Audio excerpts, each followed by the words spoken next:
but over time the appeasement politics of Congress made it a tool for illegal encroachment of land.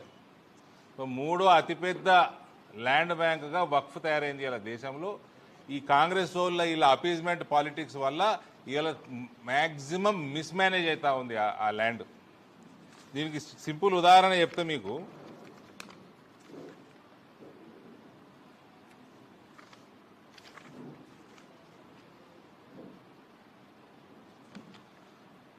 decline in Waqf revenue, the revenue generated from Waqf properties has dramatically declined from 166 crores in 2019-20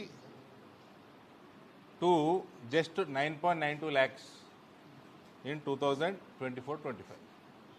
166 కోట్లకి వెళ్ళి 9,90,000 పడ్డది ఆమ్దాని వక్ఫ్ ఈ గత 6-7 ఏళ్ళలో. ఆ రకంగా దోసుకుంటున్నది వీళ్ళు. Waqf properties were originally established to support public welfare, including education, healthcare, and community development. These properties were meant to serve the underprivileged and make meaningful contribution to society. ఈ వక్ఫ్ చట్టం పెట్టిందే ఈ నుంచి ముస్లింలు పాకిస్తాన్ వెళ్ళిపోయినప్పుడు ఇండిపెండెన్స్ ఆ టైంలో వాళ్ళ ప్రాపర్టీలు ఎవరన్నా రిలీజియన్కి డొనేట్ చేస్తే ఆ ప్రాపర్టీలు కరెక్ట్గా మేనేజ్ చేసి దాని మీద వచ్చిన ఆమ్దానితోటి గరీబు ముస్లింల పిల్లలు వాళ్ళ బెనిఫిట్, వాళ్ళ ఎడ్యుకేషన్, వాళ్ళ హెల్త్, ఇటువంటి కాజెస్ కోసము దీన్ని వాడాలి అని ఈ మొదలు పెడితే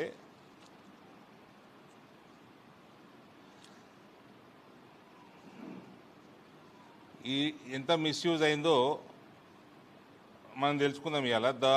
the non Muslim properties declared as Waqf act 2025 aims to streamline Waqf property management while safeguarding heritage sites and individual property rights. As the data from September 2024 across 25 states, union territories, Waqf boards, a total 5,973 government properties have been declared as Waqf properties. ఇప్పుడు ఎట్లుంటుందంటే brother, government property ఏది కాదు, ఏది government property కాదు. మన రామ మందిర్ కాదా, ఈడ కిలా రామ మందిర్ కదా, చార్మినార్ కదా, తాజ్మహల్ కదా, గవర్నమెంట్ ప్రాపర్టీ. అన్ని గవర్నమెంట్ ప్రాపర్టీలే. మరి వాడు ఓడో వచ్చిండు, రాజు వచ్చిండు, వాడు సైన్యాన్ని ఓడగొట్టిండు, వాడు వచ్చి రాజు కాగానే తీసుకుపోయి ఇగో ఈ ఈద్గాకి 2 ఊర్లు, ఆ మస్జిద్కి 4 ఊర్లు డొనేట్ అయ్యే సొత్తా. ఇప్పుడు నన్ను ఎంపీగా ఎన్నుకున్నారు, నిజామాబాద్ పార్లమెంట్లో కనబడ్డదల్లా ఇది నీకు, ఇది రజనీకాంత్కి, ఇది మా శేఖర్కి డొనేట్ చేయాలనా? అట్లుంటుందా అండి? గవర్నమెంట్ ల్యాండ్ వక్ఫ్ ఎట్లయితే అండి?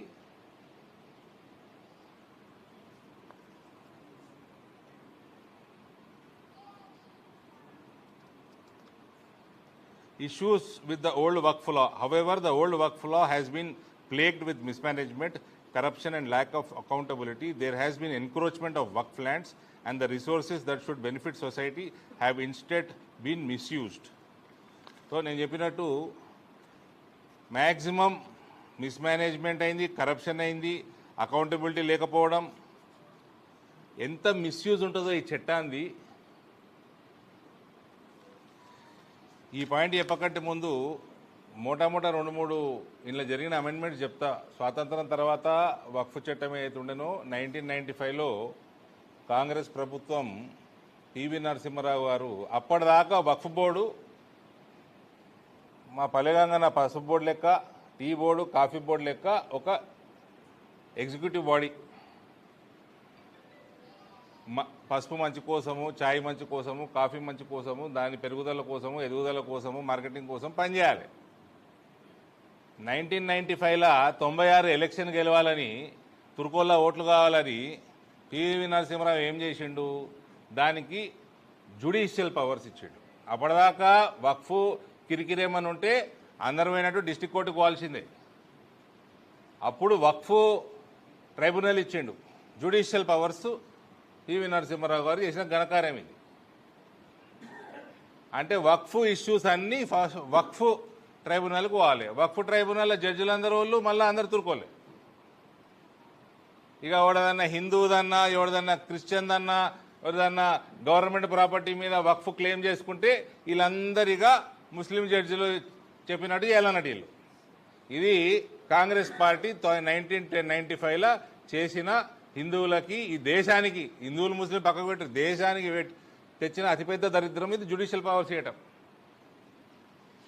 దానికి మళ్ళా 2013లో ఈ ఇటాలియన్ సోనియా గాంధీ ఏం పవర్ తీసుకొచ్చిందంటే అమెండ్మెంట్ చేసి వక్ఫ్ ట్రైబ్యునల్ ఏదైనా జడ్జిమెంట్ ఇస్తే ఆ జడ్జిమెంటు హైకోర్టులో అపీల్ చేసుకోలేవు, సుప్రీంకోర్టులో అపీల్ చేసుకోలేవు. అంటే 1995లో వక్ఫ్ బోర్డుకి జ్యుడిషియల్ పవర్ కోర్టు అధికారం ఇచ్చింది పివి నరసింహారావు. ఆ కోర్టుని సుప్రీంకోర్టు చేసింది సోనియా గాంధీ 2013లో. 2014 ఎలక్షన్లు గెలవనీకి వీళ్ళంతా ముంచిందెవరు? మొత్తం దేశాన్ని ముంచిండ్రు. మళ్ళా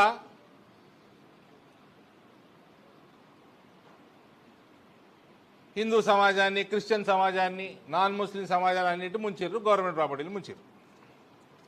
ఎంత పెద్ద మిస్యూజ్ ఉంటుందంటే గుట్టల బేగంపేట మన హైదరాబాద్లో హైటెక్ సిటీ దగ్గర a prime example of the mismanagement in the case of Guttala Begumpet, Hyderabad, where the Waqf board claimed that the Aurangzeb had orally gifted land 400 years ago. This absurdity was accepted as legitimate proof in the courts under the old system. గుట్టల బేగంపేట నాకు తెలిసి ఆ land కూడా layout land, ప్లాట్లు చేసిర్రు, కొనుక్కున్నారు. అందరు హిందువులే కొనుక్కున్నారు. కొనుక్కుంటే ఒక రోజు పోయి వక్ఫ్ బోర్డు వాడు పోయి అది మా ల్యాండ్ అంటాడు. అది చక్క వక్ఫ్ ట్రిబ్యునల్ పోతుంది. వక్ఫ్ ట్రిబ్యునల్ పోయితే ఆడ జడ్జి అడుగుతాడు, ఎట్లా మీ ల్యాండ్ అని. ఎట్లా మీ ల్యాండ్ అంటే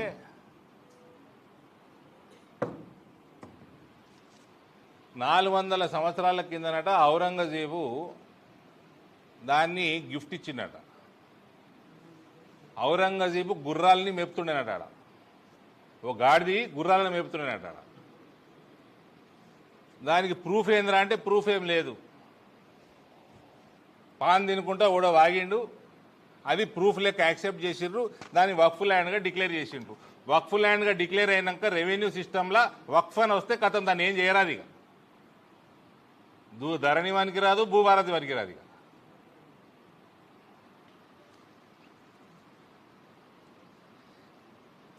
in Telangana 75% of the Waqf land is under encroachment, and in Hyderabad 82% of the Waqf land has been illegally grabbed by private individuals. This highlights the systematic failures of the previous legal framework.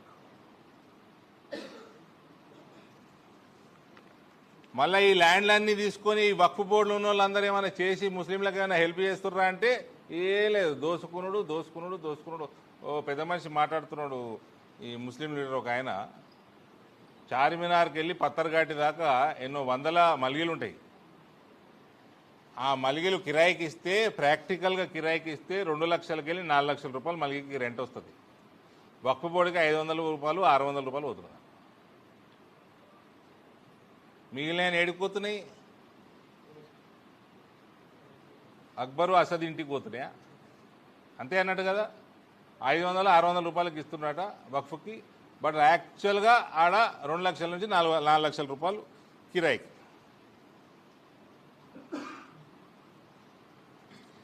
ఇది ఇతర సమాజాలకు ఒక threat. ఇది earlier the Waqf Board could lay claim to any property without it being based on documentary evidence, and the aggrieved party could not appeal against order of the board.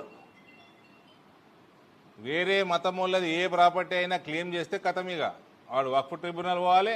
ఆడ ఏం judgement వస్తే దాన్ని బట్టి ఉండాలి జిందగీ భర్. High court వనిక లేదు, ఏం లేదు.